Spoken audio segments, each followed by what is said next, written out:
இப்ப gold ETF இல்ல gold piece வாங்கலாமா சார்? கோல்டு இடிஎஃப் அப்படிங்கிறது வந்து தாராளமா வாங்கலாம். கோல்டு இடிஎஃப்க்கு வந்து பார்த்தீங்கன்னா, இன்னைக்கு வந்து ஒரு டிமேட் அக்கவுண்ட் அப்படிங்கிறது ஒண்ணு கம்பல்சரியா தேவையா இருக்கு.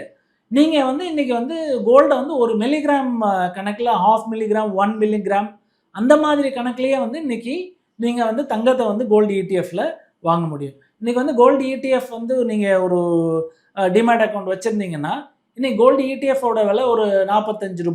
50 அவ்வளோதான். ஒரு மில்லிகிராமோட 1/2 மில்லிகிராமோட விலை வந்து ரூ. 45லேருந்து ரூ. 50 வரைக்கும் இருக்கும். இத பொறுத்தவரைக்கும் பார்த்தீங்கன்னா, இது வந்து 24 கேரட் தங்கத்துக்கு ஈக்குவல் ஆனது. ஸோ இதுலயும் பார்த்தீங்கன்னா, அந்த கோல்டு இடிஎஃப்ல அந்த இடிஎஃப் எல்லாமே வந்து அந்த தங்கத்த அடிப்படையா வச்சு தான் வந்து நடக்குது. இந்த தங்கம் அப்படிங்கிறது பேசிக் அடிப்படையா இருக்கும். ஸோ அதனால வந்து தங்கத்தோட விலை மேலே ஏறினால் உங்களுக்கு கோல்டு இடிஎஃப்போட பிரைஸ் மேலே ஏறும். அது மாதிரி தங்கத்தோட விலை கீழே இறங்கிச்சுன்னா அதோட விலை கீழே இறங்கும்.